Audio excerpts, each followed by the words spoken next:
Hello students, N के Mittal class में आपका स्वागत है। मेरा नाम निधि मित्तल है।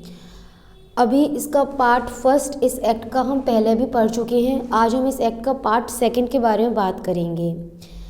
कहने को तो ये वाला एक्ट जो मैंने स्टार्ट करा था 2 दिन पहले ही स्टार्ट कर दिया था, लेकिन बीच में मेरी तबीयत सही नहीं थी। आज भी इतनी तबीयत सही नहीं है, पर मुझे लगा कि ये टॉपिक कंप्लीट होना भी ज़रूरी है, इसलिए आज मैं क्लास बना रही हूँ। पार्ट फर्स्ट कंप्लीट हो चुका है। हम बात कर रहे थे sexual harassment of women at work place, prevention, prohibition and redressal act 2013, जिसको पॉश एक्ट 2013 के नाम से भी जाना जाता है। हम बात ये कर रहे थे कि अगर जो महिला हैं, आज महिला हर जगह कार्यरत हैं, तो महिला जब अपने वर्किंग प्लेस पर काम कर रही हैं, अगर उस टाइम पे वो किसी प्रकार का भी सेक्सुअल हैरेसमेंट फेस कर रही हैं अपने वर्क प्लेस पर, तब उनकी वो इस तरह का फेस आउट ना कर सकें, इस तरह का हैरेसमेंट वो फेस ना करें, उस हैरेसमेंट को प्रिवेंट किया जाए, प्रोहिबिट किया जाए, रोका जाए, उसी के संबंध में इस एक्ट को बनाया गया है। आज की जो क्लास आपको तभी समझ में आ पाएगी जब आप पहले इसका पार्ट फर्स्ट देख लेंगे, पार्ट फर्स्ट कंप्लीट कर लेंगे आप इसका। मैंने प्रीवियस पार्ट में आपको बता दिया था, अगर कोई महिला है जिसमें जो महिला वर्किंग वूमेन है, जिसमें आप डोमेस्टिक वर्कर भी इंक्लूड करेंगे आप उसमें, अगर वो किसी प्रकार का सेक्सुअल हैरेसमेंट वर्किंग प्लेस पर फेस कर रही हैं, तो यहाँ पर कहीं ना कहीं एम्प्लॉयर जो होते हैं उनकी ड्यूटी होती है कि वो उस वर्किंग प्लेस पर एक कमेटी बनाएं, जिसे आप इंटरनल कमेटी कहते हैं। हमने ये भी जाना था कमेटी 2 तरह से होती हैं, एक कमेटी होगी इंटरनल कमेटी और एक कमेटी होगी लोकल कमेटी। इंटरनल कमेटी कब बनेगी और लोकल कमेटी कब बनेगी? जब जो एग्रीव्ड वूमेन है, इस एक्ट के अंतर्गत जो एग्रीव्ड वूमेन है वो अपनी कंप्लेन दाखिल करवा रही हैं, सेक्शन 9 के अंतर्गत कंप्लेन दाखिल करवा रही हैं। कब से कितने समय के भीतर वो अपनी कंप्लेन दाखिल करवा सकती हैं? सेक्शन 9 के अंतर्गत जिस वक्त उनके संग ये घटना घटित हुई है तब से 3 महीने के भीतर वो अपने इस कंप्लेन को दाखिल करवा सकती हैं। अगर ये घटना लगातार उनके संग हो रही है तो जिस दिन आखिरी बार है तब से 3 महीने का समय उनका स्टार्ट माना जाएगा। कंप्लेन कमेटी के पास जाकर दर्ज करवाई जाएगी, चाहे इंटरनल कमेटी है या फिर लोकल कमेटी है। जब कंप्लेंट कमेटी के पास चली गई है, अब कमेटी क्या करेगी? कमेटी ऑफकोर्सली वहाँ पर अब जो उनके पास कंप्लेंट आई है उस पर अपनी तरफ से इंक्वायरी करना शुरू कर देगी। सेक्शन 11 इस बारे में बात करता है। मैंने आपको पहले वाले पार्ट फर्स्ट में बता दिया था कि मेरा इस एक्ट को करवाने का पर्पस क्या है। मैं बेसिक बात कर रही हूँ, मैं फुल डिटेल में इसको नहीं रीड कर रही हूँ, सिर्फ बेसिक में बात कर रही हूँ कि कभी हमसे पूछा जाए क्या है ये एक्ट, तो हमें बेसिक भी पता होना इसके बारे में बहुत ज़रूरी है। तो वो महिला क्या करेंगी? अपनी कमेटी में जाकर, जो कमेटी है लोकल कमेटी या इंटरनल कमेटी जैसी भी है, वहाँ पर जाकर कंप्लेंट दाखिल करेंगी। कंप्लेंट दाखिल होने पर वो कमेटी क्या करेगी? उस कमेटी की ड्यूटी होगी कि वो उसकी इंक्वायरी करे। अभी कमेटी इंक्वायरी के स्टेप पे नहीं पहुँची है, उससे पहले अगर कमेटी को ये पता चलता है कि उन एग्रीड वूमेन की रिक्वेस्ट पर सेटलमेंट हो चुका है उनमें और रेस्पोंडेंट में सेटलमेंट हो गया है, तो फिर आगे इंक्वायरी करने की कोई आवश्यकता नहीं होगी। ये सेटलमेंट सेक्शन 10 में बताया गया है, जिसमें मॉनेटरी सेटलमेंट को इंक्लूड नहीं किया जाएगा। अब पैसे का लेन देन से सेटलमेंट नहीं होगा। इंक्वायरी है, इंक्वायरी कितने समय के भीतर उन्हें कंप्लीट करनी है? कमेटी को ऐसा नहीं है कंप्लेंट आ गई उनके पास वो रखे हुए हैं, नहीं, उन्हें वो एक समय अवधि के भीतर उसे ख़त्म करना है। वो समय अवधि उनकी 90 दिन की संबंध में बताई गई है कि 90 दिन के भीतर उन्हें उस इंक्वायरी को उन्हें ख़त्म करना ही होगा। अब एक बात याद रखना, जब इंक्वायरी चल रही है तो इस इंक्वायरी के दौरान अगर वो महिला जो एग्रीड वूमेन है, अगर वो कंफर्टेबल महसूस नहीं कर पा रही हैं, तो वो चाहें तो यहाँ इस संबंध में वो रिक्वेस्ट कर सकती हैं। जो अगर इंटरनल कमेटी है तो एम्प्लॉयर वगैरह से वो यहाँ इस संबंध में रिक्वेस्ट कर सकती हैं कि उनका ट्रांसफ़र या जो रेस्पोंडेंट है उसका ट्रांसफ़र उस वर्क प्लेस से कर दिया जाए।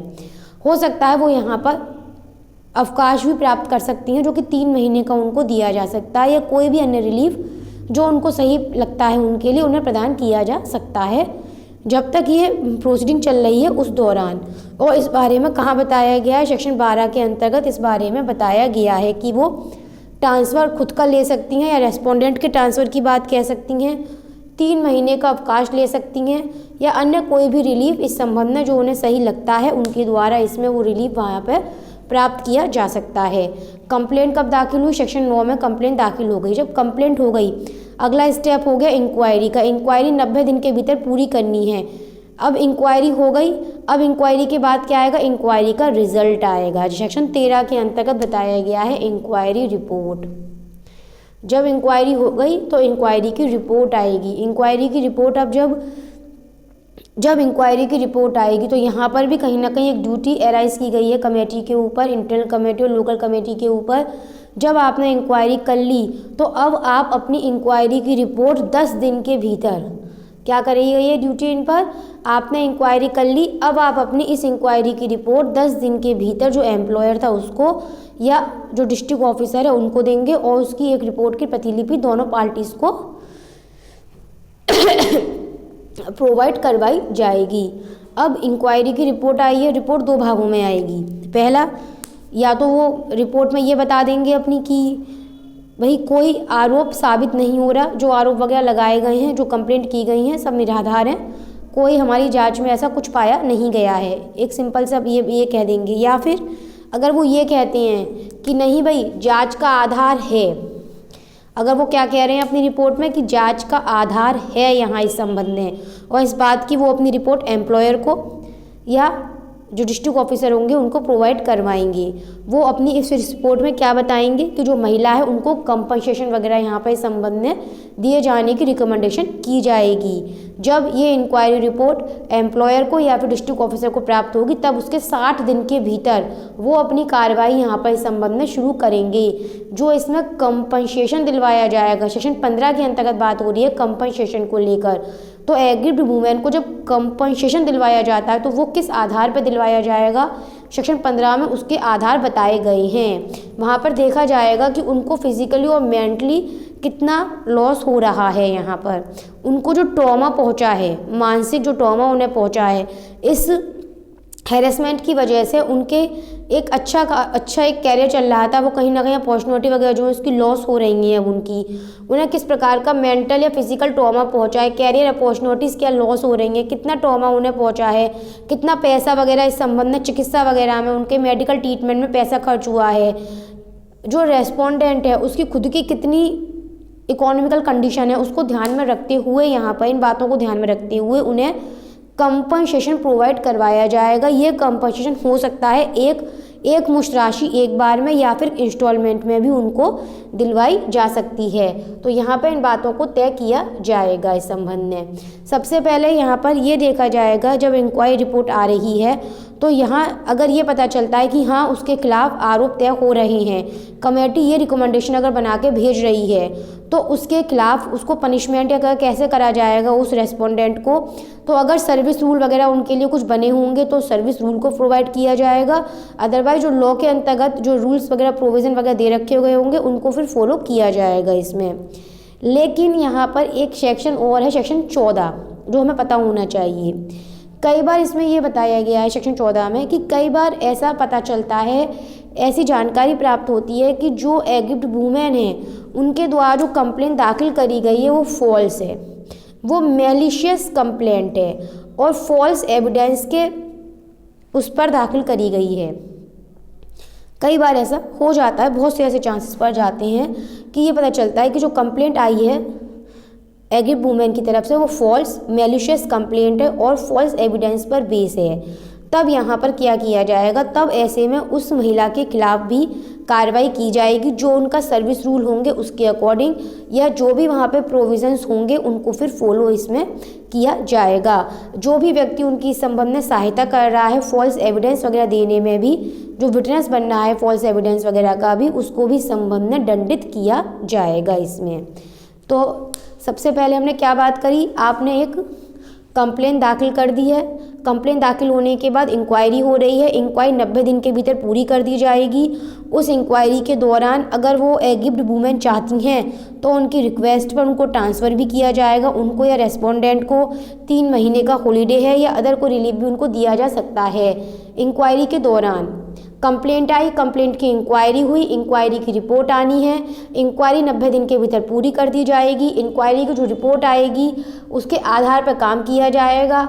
अगर इंक्वायरी की रिपोर्ट में आता है कि कोई आधार नहीं बन रहे हैं तो अलग बात है, पर अगर ये आता है कि आधार बन रहे हैं कंप्लेंट के तो उसके आधार पर फिर यहाँ पर आगे कार्रवाई इस संबंध में की जाएगी। कंपनसेशन उस महिला को दिलवाया जाएगा, तो कंपनसेशन के अपने यहाँ पर इस संबंध में आधार भी यहाँ पर तय किए जाएंगे। इसमें जब एक बात याद रखिएगा, जब भी कमेटी की तरफ से, जो इंटरनल कमेटी, जो लोकल कमेटी है, उनकी तरफ से जब भी कार्रवाई की जा रही है तो उन पर रेस्ट्रिक्शन लगाए जाते हैं, प्रोहिबिशन लगाया जाता है उन पर कि आपके पास में जो कंप्लेंट आई है, जो कंप्लेनेंट हैं या जो रेस्पोंडेंट है, आप उनके नामों को, उस प्रोसीडिंग को भी आप पब्लिश नहीं करेंगे।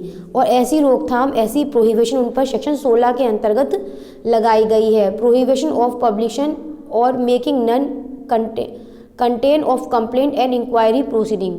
लेकिन अगर वो ऐसा करते हैं, वो अगर इस नियम का उल्लंघन करते हैं तो फिर सेक्शन 17 के तहत उनके ऊपर पेनल्टी लगाई जाएगी, जो सर्विस रूल के अकॉर्डिंग उनको पनिश किया जाएगा, या फिर जो भी अदर प्रोविजंस के रिगार्डिंग होंगे उनको फॉलो किया जाएगा इस संबंध में। यहाँ पर अगर कोई व्यक्ति कोर्ट जाना चाहता है तो वह कोर्ट जा सकता है। कोर्ट के द्वारा उसकी इस कंप्लेंट को कब कॉग्निजेंस किया जाएगा, इसके बारे में सेक्शन 27 के अंतर्गत बताया गया है। यहाँ पर कोर्ट का मतलब मेट्रोपोलियन मजिस्ट्रेट की कोर्ट से, जुडिशल मजिस्ट्रेट फर्स्ट क्लास की कोर्ट से माना जा रहा है। और यहाँ पर जितने भी इस एक्ट के अंतर्गत ऑफेंस बताए गए हैं वो सभी ऑफेंस नॉन कॉग्निजेबल ऑफेंस की कैटेगरी में ही जाएंगे। और जो कोर्ट होगा, उनके जो कोर्ट होंगी उनके द्वारा इस प्रकार के मामले का कॉग्निजेंस कब लिया जाएगा, जब वहाँ पर उनके सामने एक कंप्लेंट इस संबंध में फाइल की जाएगी, जो कंप्लेंट एग्रीव्ड वुमेन के द्वारा या कमेटी के द्वारा, जो ऑथराइज पर्सन होगा उसके द्वारा इस संबंध में दाखिल की जाएगी। यहाँ पर जब किसी भी जगह पे, जब जो वर्किंग प्लेस है वहाँ का जो एम्प्लॉयर होता है उसके ऊपर कुछ ड्यूटीज़ भी प्रेषित करी गई हैं, कुछ ड्यूटीज़ बनाई गई हैं। उन ड्यूटीज़ की अगर मैं बात कहूँ तो वो ड्यूटीज़ सेक्शन 19 के अंतर्गत बताई गई हैं। एम्प्लॉयर की ड्यूटी बनती है कि जिस जगह महिला काम कर रही हैं वहाँ उस जगह पर आप एक स्वस्थ वातावरण रखें, ताकि वो महिला हेल्थी एनवायरनमेंट रखें, ताकि वो महिला अच्छी तरह से अपने काम को कर सकें, सुरक्षात्मक सेफ्टी महसूस कर सकें उस काम को करते समय। वो ऐसा एनवायरनमेंट वहाँ पर बना कर रखा जाए। समय समय पर इस तरह से वर्कशॉप वहाँ पर आयोजित की जाए, वहाँ लोगों को इस संबंध में अवेयर वगैरह किया जाए। अब कई बार क्वेश्चन ये उठता है, आप सेक्शन 19 में भी रीड करिएगा, इसमें भी पॉइंट इसमें बताया गया है क्या होगा जिस जगह महिला जब काम कर रही हैं, जो उनका वर्किंग प्लेस है, उस जगह उनके संग जो हैरेस करा जा रहा है, जो उनको हैरेसमेंट किया जा रहा है, वो उस व्यक्ति ने करा है जो इस के अंतर्गत एम्प्लॉय नहीं है। वहाँ का जो रेस्पोंडेंट है वो उस एम्प्लॉय में नहीं आ रहा है वहाँ की, तब उस के ऊपर क्या होगा, तब उस व्यक्ति के ऊपर जो रेस्पोंडेंट है उस पर आईपीसी के जो प्रोविजंस के अकॉर्डिंग काम है वो उस पर किया जाएगा, उसको उसके प्रोविजंस के तहत देखा जाएगा वहाँ पर उसे। यहाँ पर कहीं ना कहीं जो ड्यूटी है वो एम्प्लॉयर की तो है ही, इसी के साथ में सेक्शन 20 के अंतर्गत ड्यूटीज़ और पावर डिस्ट्रिक्ट ऑफिसर की भी बताई गई हैं। आपको याद होगा मैंने पार्ट फर्स्ट में बताया था, सेक्शन 5 के अंतर्गत डिस्ट्रिक्ट ऑफिसर कौन होते हैं, लोकल कमेटी उनके द्वारा ही बनाई जाती है। तो लोकल कमेटी की मॉनिटरिंग करने का काम उनका होता है। वो इस बात को विशेष ध्यान रखते हैं कि उनके जो एरिया है उनका, वहाँ पर इस प्रकार के समय समय पर महिलाओं को जागरूक किया जाए, और जो कमेटी वगैरह बनाई गई हैं उन पर पूरा ध्यान उनके द्वारा रखा जाता है इस संबंध में। यहाँ पर कहीं ना कहीं एक ड्यूटी एनुअल रिपोर्ट बनाने की जो ड्यूटी है, सेक्शन 21 और 22 आप रीड करिएगा, वो कहीं ना कहीं इंटरनल कमेटी और लोकल कमेटी के ऊपर भी दी गई है कि आपके द्वारा समय समय पर क्या है, कमेटी के द्वारा एक रिपोर्ट तैयार की जाएगी, एनुअल रिपोर्ट, में बताया जाएगा कि उनके पास इस प्रकार के कितने मामले आ चुके हैं, और वो इस प्रकार की रिपोर्ट को बनाकर एम्प्लॉयर को और डिस्ट्रिक्ट ऑफिसर को देंगी, और डिस्ट्रिक्ट ऑफिसर इस रिपोर्ट को ब्रीफ रिपोर्ट करके स्टेट गवर्नमेंट को बताएंगे। यहाँ पर सेक्शन 22 जो है वो इस संबंध में यह भी बताता है कि जो एम्प्लॉयर होता है उसके ऊपर उसके ऊपर ड्यूटी बताई गई है इस संबंध में कि वो बताए कि उनके यहाँ पर कितने इस प्रकार के मामले एनुअली उनके यहाँ पर कितने मामले इस प्रकार के यहाँ इसके अंतर्गत इसमें आ रहे हैं। मतलब आपको नोट करके चलना है कि इस प्रकार कितने मामले हमारे यहाँ पे फाइल हो रहे हैं, क्या काम वगैरह हमारे द्वारा इस संबंध में किया जा रहा है। तो ओवरऑल मैं इस संबंध में आज की क्लास को देखूं, बेसिकली मैं अगर बात करूं, बहुत सारी चीज़ें ऐसी हो सकती हैं जो यहाँ पर रह सकती हैं, इस क्लास में रह सकती हैं इस एक्ट के अंतर्गत, पर मैं बेसिकली अगर मैं बात करूँ तो उसके विषय में बात करते हैं। Sexual harassment of women at work place prevention prohibition and redressal act 2013 posh act के नाम से इसको जाना जाता है, जो कि यहाँ पर बताता है कि अगर किसी जगह महिला कार्यरत हैं, वर्क प्लेस में हैं, उनके संग किसी प्रकार का भी अगर सेक्सुअल हैरेसमेंट हो रहा है तो यहाँ पर उनके अधिकारों के बारे में इस एक्ट के अंतर्गत बात की जा रही है।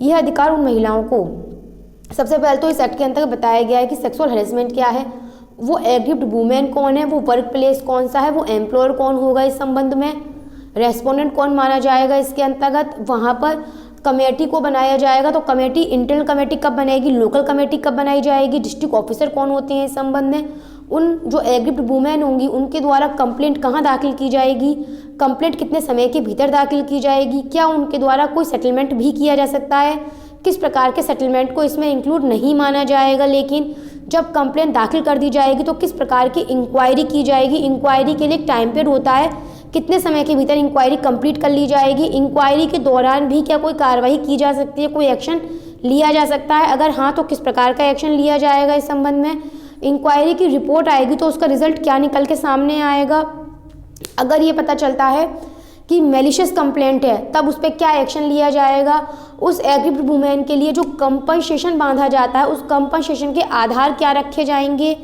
उस कंपनसेशन के आधार क्या रखे जाएंगे इस संबंध में, क्या यहाँ पर जो कमेटी होगी उसके जो लोग होंगे जिनके ऊपर ड्यूटी अराइज की गई है, क्या वो लोग इस प्रकार की इंक्वायरी प्रोसीडिंग को पब्लिक करने का राइट रखते होंगे, अगर नहीं तो फिर उनके ऊपर किस प्रकार की पेनल्टी लगाई जाएगी इस संबंध में।